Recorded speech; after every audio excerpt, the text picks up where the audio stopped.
Topic में one world digital currency का बारे में पूरा बताया था और आज का शिक्षा है final conclusion on new world order teaching, यानी कि न्यू वर्ल्ड ऑर्डर का ऊपर आखिरी शिक्षा।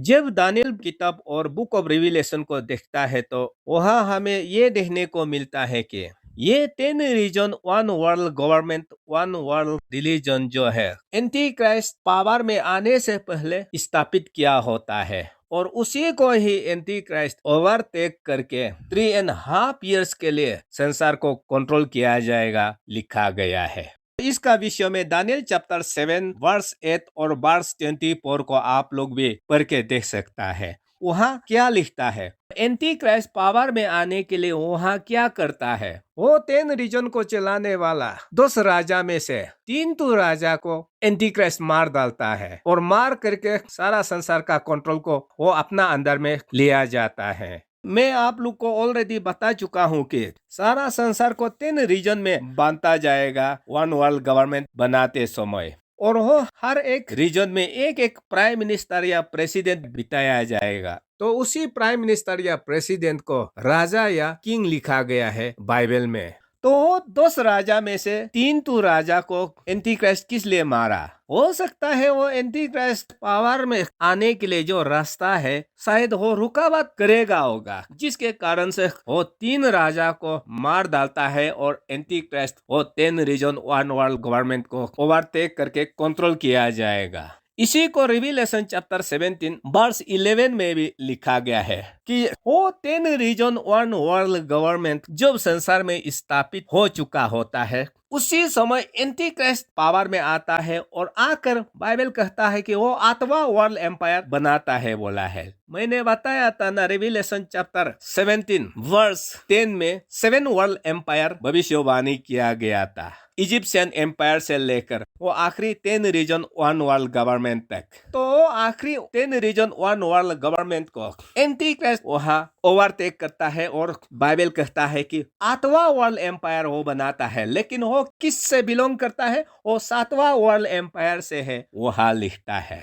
तो इसलिए दानियल चैप्टर 7 वर्स 8 वर्स 24 और रिविलेशन चैप्टर 17 वर्स 10 वर्स 11 को आप पढ़ के देखिए, वहाँ क्लियरली बाइबल ये बता रहा है कि एंटी क्राइस्ट संसार को कंट्रोल करने से पहले 10 रीजन वन वर्ल्ड गवर्नमेंट संसार में ऑलरेडी इस्टेब्लिश हो चुका होता है, शायद यूएनओ के जरिए। दानियल चैप्टर 9 वर्स 27 और मैथ्यू चैप्टर 24 वर्स 15 उसको मैं आप लोग को बता चुका था कि वो 7 years पीस एग्रीमेंट का बीचों बीच में एबोमिनेशन ऑफ डेसोलेशन करते हुए एंटी क्राइस्ट पावर में आता है। और पावर में आते समय रिविलेशन चैप्टर 11 वर्स 2 से लेकर 8 तक लिखा गया है कि उस समय इजराइल देश में 2 बड़ा विटनेस परमेश्वर का वचन को लेके आएगा, उसको भी वहां मार डालता है। और वो पावर में आने के लिए दानियल चैप्टर 11 वर्स 40 से लेकर 45 तक भी पूरा लिखा गया है कि वो बहुत सा देश को तबाही करता है जो उसका अगेंस्ट में है। तबाही करके 10 रीजन वन वर्ल्ड गवर्नमेंट स्थापित किया वाला को ओवरटेक करके वो आखिरी 3.5 years को वो सरकार बनाएगा जीसस क्राइस्ट का सेकेंड कमिंग तक। उसका बाद दूसरा है वन वर्ल्ड रिलीजन। ये वन वर्ल्ड रिलीजन को भी एंटी क्राइस्ट पावर में आने से पहले संसार में स्थापित हो चुका होता है।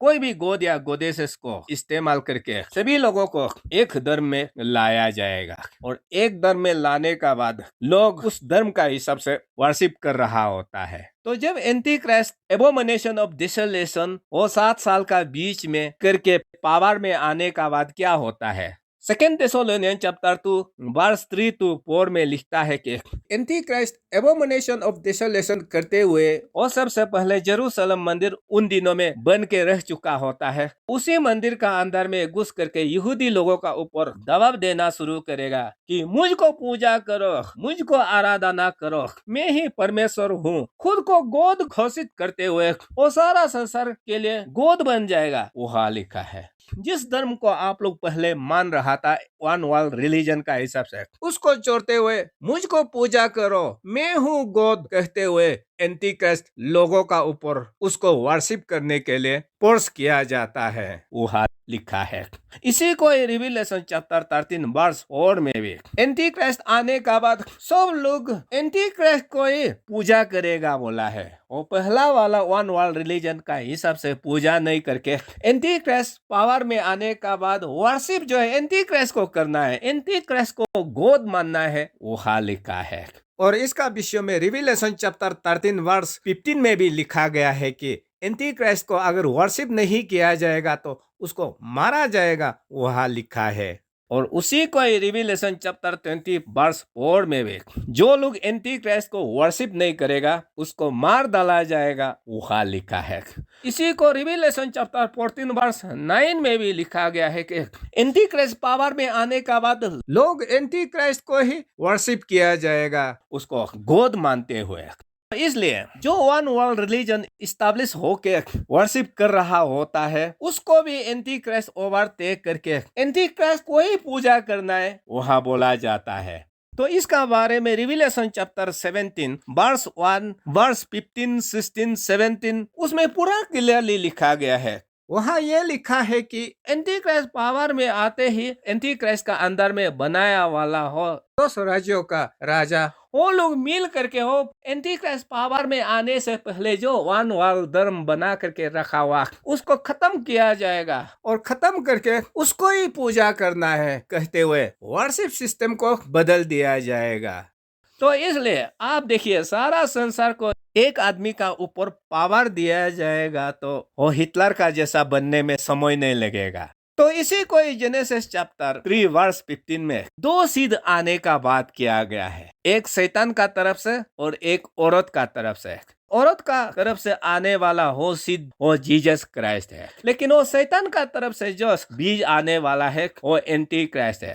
तो इसलिए वो सीड ऑफ द वुमेन और वो सीड ऑफ द सर्पेंट दोनों का युद्ध सदियों से चलते आया है और आखिरी लड़ाई सेकेंड कमिंग का समय में होगा और उस युद्ध में एंटी क्राइस्ट को प्रभु यीशु खत्म किया जाएगा, जिसको सेकेंड थेसलोनियन चैप्टर 2 वर्स 8 में भी लिखा गया है कि Jesus Christ will come and destroy the anti Christ with the brightness of his coming, वो लिखा है। और रिवीलेशन चैप्टर 17 वर्स 14 में भी जीसस क्राइस्ट सेकेंड कमिंग होते ही एंटी क्राइस्ट और उसका 10 राजा को खत्म करेगा लिखा है। और इसको रिवीलेशन चैप्टर 19 में एंटी क्राइस्ट और जीसस क्राइस्ट का बीच में जो आखिरी लड़ाई होगा उसका विषय में पूरा वहाँ लिखा है किस तरह से एंटी क्राइस्ट और उसका फोर्स को जीसस क्राइस्ट इस संसार से खत्म किया जाता है। इसलिए जीसस क्राइस्ट सेकेंड कमिंग होते ही संसार में जितना भी शैतान का इस्तेमाल किया वाला इंसान लोग को नामो निशान मिटा दिया जाता है और संसार में जो लोग सेकेंड कमिंग तक प्रभु को विश्वास करके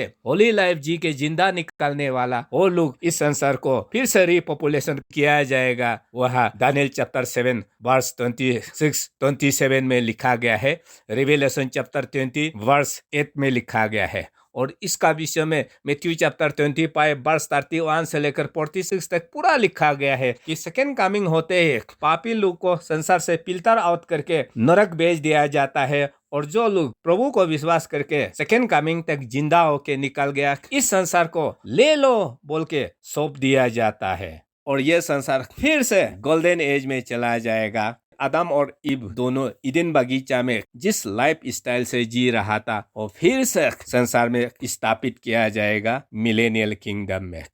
ये है फाइनल न्यू वर्ल्ड ऑर्डर का शिक्षा। नेक्स्ट में मैं आप लोग को ट्रिपल सिक्स का बारे में बताऊंगा और उसको जो लोग लेता है उसका साल्वेशन तुरंत साथ साथ कैसे खत्म हो जाता है उसका विषय में मैं पूरा आप लोग को बताऊंगा। तब तक के लिए प्रभु आप सबका साथ बना रहे। धन्यवाद।